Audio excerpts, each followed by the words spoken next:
Looks like we've got as many people as we're going to have with us today, which is perfect. It's the perfect number, just like always. So let me start with introducing myself and introducing our topic. So I'm pretty active in Facebook on a bunch of Facebook groups, and a lot of them are focused around having a vaginal birth after a surgical birth. And for the terms of this webinar, we're going to use surgical birth, although when I put it up in the interwebs, I'm going to say C-section. And I was educated to say surgical birth because a surgical birth is still a birth. And I think that's one of the first ways we can kind of reclaim our power. So a C-section is something that's done to you. A vaginal birth or a surgical birth is something that you participated in. And even in the surgical birth, you didn't participate in the way that you wanted to. It was still a birth and it's still valid. And it's something that you were able to do some of. Even if it's just a little, maybe if you feel like the whole thing was against your will, some little tiny part, you were there, the baby, came from you. So it was still a birth and it still counts, okay? Still counts. So my name is Rowan and I'm an urban curandera in Houston, Texas. Hi, nice to meet you. And I grew up in El Paso and I always wanted to be somebody who worked in birth and healing arts and all that good stuff. And my mother, who was a professor at UTEP, said, "You can't do that. It's not even legal." So here I am, 25 years later. I'm 43 and it's almost Christmas time in 2014. So Merry Christmas or Happy Holidays or Kwanzaa or Festivus, whatever celebrates or opens up and supports your heart. That's what I hope you're having right now. So, what's the plan here? I'm in these Facebook groups and I see women who want desperately to heal their bodies and they want to heal around their surgical birth experience. And perhaps they want to have a vaginal birth, but I don't see a lot of work in this direction. I hear people supporting each other and saying kind things, but not a lot of like, let me handle what I need to do to heal. And I get it. Like, you have a newborn, you don't have time to be dicking around with figuring out, writing letters and posting on Yelp what a dick your maybe your doctor was, or any of those type things that you might want to do but you don't have time to do. Well, the very most important thing that you do is work on self-healing, right? And my job as a curandera is to help you heal yourself. So my job is to help pull away all the extra stuff so that you can reawaken your self-healer. Okay. So when we work on scars, one of the things that's so vital is that having a vaginal birth in the hospital is really a trick anyway, because you're laying on your back, you got your legs up in the air, all these strange people are there and beeps and whistles and everybody telling you what to do. And there's no like intuitiveness about it. You might have a spouse there who's like freaked out of his or her mind. It's just an intense experience, right? But you're laying on your back, and gravity does not help you when you're laying on your back. So, in order to get a baby out, there's called cardinal movements, and there's one kind of position that makes the kind of the characteristic labor that people think of, where the 1 centimeter an hour, they're dilating, that type of thing. In order for that to really happen, it's like winning the lottery. Maybe not quite that hard, but you've got to have your baby laying on your anatomical left side, a lot of good movement, a lot of good squiggling, that type of thing. Okay.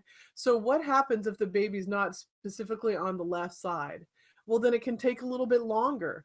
You maybe can have what they call an irregular labor pattern, any of those type of things. So when you have anything that's not normal or usual, then there's a lot of hand wringing. Oh no, you're high risk or whatever, or your baby's too big, your baby's too small, you have too much fluid, you don't have enough fluid, um, whatever. There's always something. And so, excuse me, my eye is itching. I think that means I'm going to win the lottery. So there's all these reasons to make hospitals nervous if you've already had a surgical birth and you're aiming for a vaginal birth. And then you're hopefully, be laying on your back, pushing your baby out, all this intense stuff. So what can we do to stack the odds in your favor for getting this, for belly healing and a vaginal birth? Well, the first thing was going to work on it. I don't understand why people, like, I'll mention in groups, did anybody talk to you about how to work on your scar, how to heal your scar? And they always say no. What do you mean? Nobody ever said anything. I'm like, well, how many of you are mechanical engineers? How many of you are married to some, dweeby or engineer type, and dweebs are hot, that's fine. But How many of you are an engineer, have studied engineering, or are a physicist or anything like that? Like, go outside and step on the hose while it's turned on. What happens? There's more resistance. It's harder for the water to get out. Really step on it with your heel. What if that was your uterus? What if it had healed in a way where the scar was pushing or pulling or something like that? How's a baby supposed to get out of there? It's going to be a little bit more tricky, right? What if um have you ever had a hose that like is like old and laid in the sun? It's got a crimp in it or something. Not that your uterus is old, but it's got a crimp in it just naturally, and it's hard for water, or like, it's difficult for fluid to get out, or it folds on itself easily. What if that was your uterus where your scar was? It was extra tough and rigid, and that would be even harder for, there's not a lot of room in there in birth, right? There's enough. But when you start pushing in and then laying on your back, and then maybe your baby's in a different awkward position because it's not able to lay on your left side, all these things are stacked against you. And getting a VBAC is a little bit more significant than just yelling, I'm going to get a VBAC, I'm going to get a VBAC, and posting it on a group somewhere. You've got to do some work. And the biggest work, I think, is, by getting a VBAC friendly healthcare provider, because a lot of them will say that they are, but really, inside themselves that they're not. And I wish that maybe they were just direct and be like, look, I'm not the doctor for you. I'm sorry. But we've got to do everything we can to stack the odds in your favor. Okay. What if you don't want a VBAC? What if you want to just have another surgical birth? Totally fine, but we still got to work on your belly, because when you have a scar that's kind of thick and laying on the top of your belly, and it's working its way in, what's happening there is that makes you at risk for diverticulitis, for any type of bowel restriction, for, adhesions can get so hardcore that they can wiggle their way up into your diaphragm and affect your breathing. They can stick to your bladder, which makes you pee on yourself. Like, all this stuff. So abdominal health is critical anyway. And then with some scar work, when scars are on it, that's even more significant. Like, I have a client, I work on a lot of people who have scars. Like, I work with them and their scars. And one of my clients started running again, and she goes, I can feel it every time I'm running, every step I take when it's cold. I don't want that for you. I don't want you to be able to, like grandpa, well, I can tell the weather is fixing to change because my scar. We don't want that. We want nice, healthy, supple bellies. What if your scar isn't, like maybe it's healed really well on the outside? Then let's double check on the inside and see how that's going. And it's not some weird, contortion cervix examination maneuver. We're just going to feel from the outside. Um, so that's kind of today's project, is to understand why your scar work is important, why it's an important first step in healing, kind of what you're looking for. I have this course on Udemy that's, I think, like $25. Oh, I have a coupon. It's 45, but I have a coupon here for you for 25. If you don't get enough out of today's workshop, then go ahead and jump on that Udemy course. Totally worth the time. Um, Here's the deal, though. We're going to get you started well enough right now that you can make some significant impact and some significant healing today, just today. So let's talk about how scars form. Okay, and I'm gonna have a little sip of my magic tea here. And if at any point you have a question for me, just sling it in the box here and I'll answer it. There's a little bit of a delay in what you're seeing and what I've actually recorded. I think it's 30 seconds. So when you have a question, it'll take me maybe a minute or two to get to it, but I'll see it. And how to ask a question is just to put it on the sidebar here if you're going through the webinar jam. If you're watching this later as a replay, then ask a question underneath the YouTube video or join the Udemy class. That's the best way to do it. And of course, I want you to always sign up for my newsletter, because I think I'm hilarious, at rowan2sisters.com. It's just my name, Rowan, two sisters, do the robot.com. Okay. And I send out a newsletter like every other week or something. It's always funny, though. Really. Okay, so how do scars form? Well, think about silly putty, right? So silly putty is like connective tissue. When it's pulled really thin, that's how our connective tissue is. Folded on top of itself, that's what happens when we have a scar. We have all these collagen fibers in our skin and in our body, and when there's a wound, they're supposed to go and knit it together. But sometimes our bodies get ambitious and do this type of thing. So get a ropey keloid scar, or you get a scar that's kind of like pressed down, like it's kind of an indentation. And on the street, I've heard those called cigarette paper scars. I'm not quite sure what they're actually called, but that's what I know them to be called um, in the streets of scar work. Thank you. Okay, so how are we going to work on this? Well, the first thing is we've got to touch ourselves, right? And so I know people who have had chest surgery, if they've had their chest removed, maybe they've had their boobs removed because they have cancer, or maybe they're a man having a trans experience, and they want to remove their chest or their breast tissue so they can have a masculine chest. I don't care, whatever. But the things we always have to look for is where the primary incision is and if there's any drain tubes. Okay, drain tubes will get you.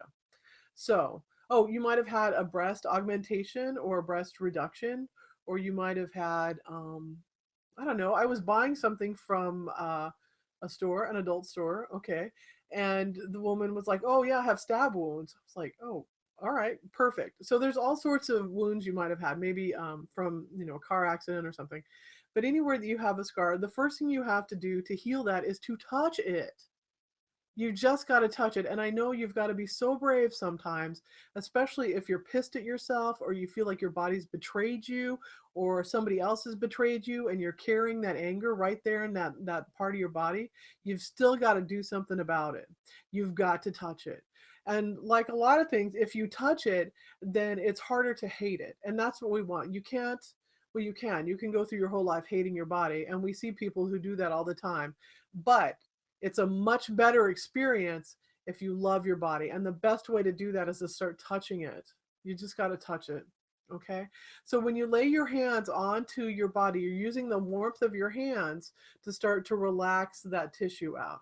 All right. So the first thing you're going to do is just you're going to touch, I don't know why I'm so itchy. Sorry, maybe I'll edit that out. I'm not picking my nose, I promise. So you've got to touch it. So like, let's say that, because right here we can see in the video. So say that I had something right here where my necklace is, right? I would just put my hands there and the warmth of my hands would start to move that collagen fiber down. And like silly putty, right? Because silly putty is all stiff and you don't want to be aggressive. You just want to hold, hold. And just let the warmth of your hand, it's like prayer made contact, prayer made physical.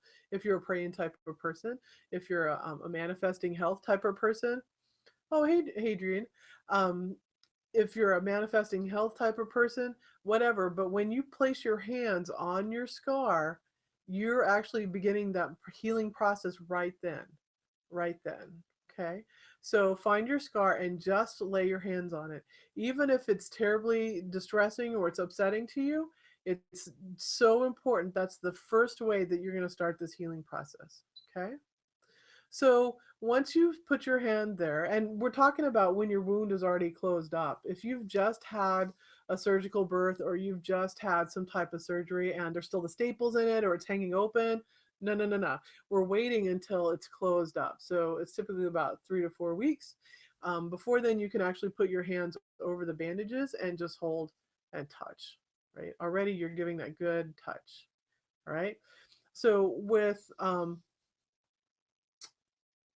you're going to find the side of your scar, right? So let's say that I had one right here.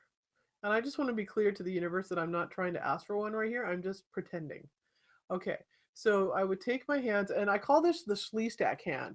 I'm 43. When I was a kid, there was a show called Land of the Lost, and Holly, Will, and Dad were in it. And there were these things called Schleestacks, and they had their hands like this.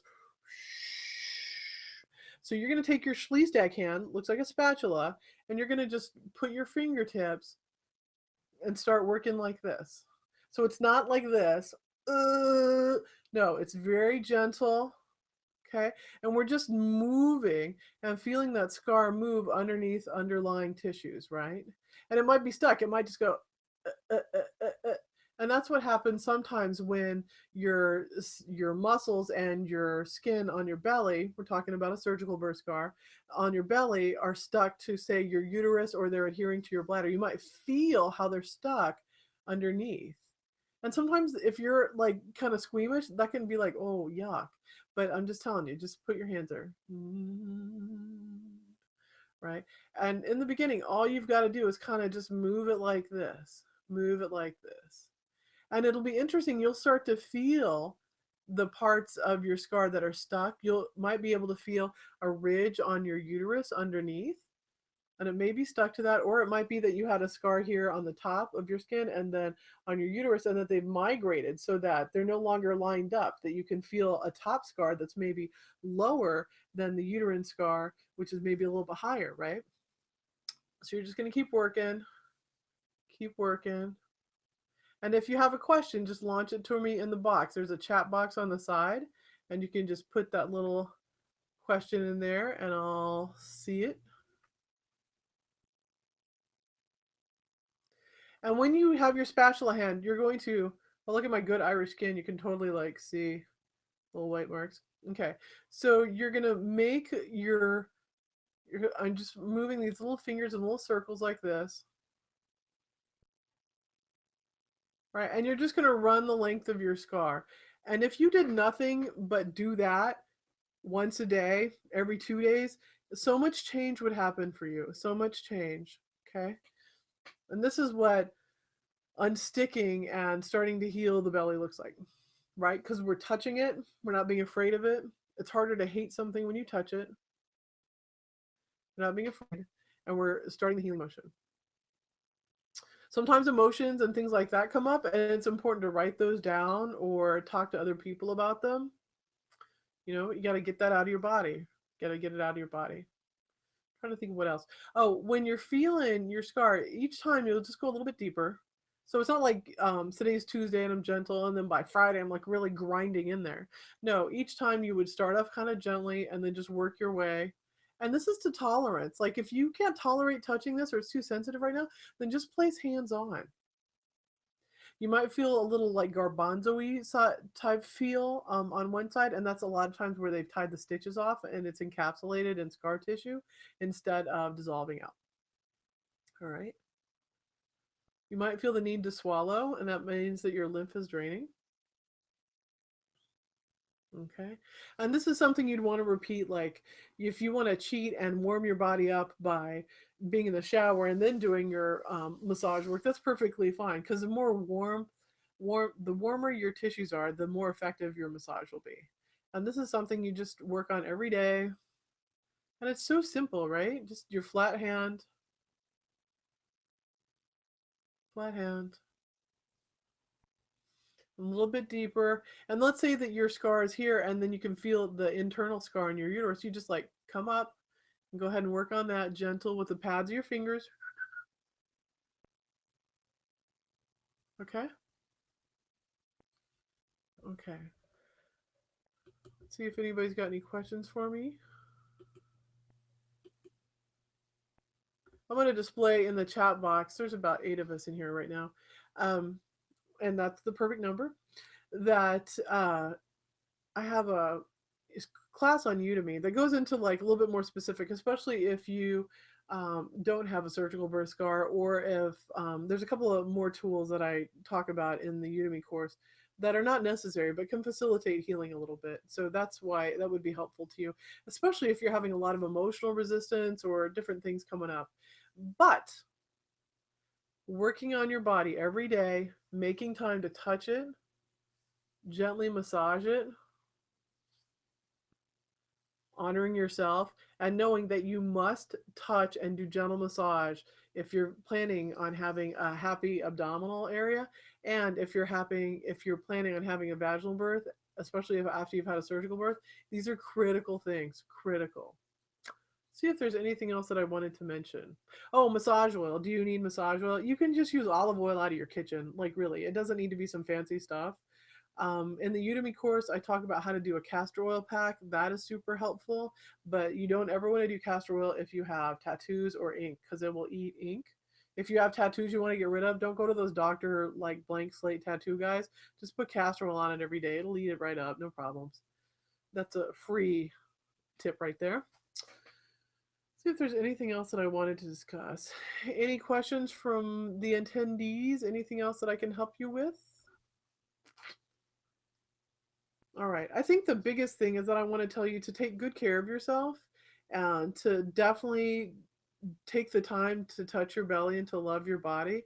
And this might be a critical part of your healing journey to healing from having the birth that you didn't want. I also want to say if there's something I can do to help out or support you, just let me know, because I feel like we're all in it together. And the more we take care of our mamas, the better off the fabric of our society is. Okay. So thanks very much for joining me today. I'm going to put this up on YouTube for people to enjoy it. If you've liked this, please subscribe to my channel. I have a link also to my website to join my email list because I think I'm witty, pretty, and gay. And mostly, I just, much love, much love. Thank you for being so brave to come and hang out with me and to work on your body today. We're all in this together.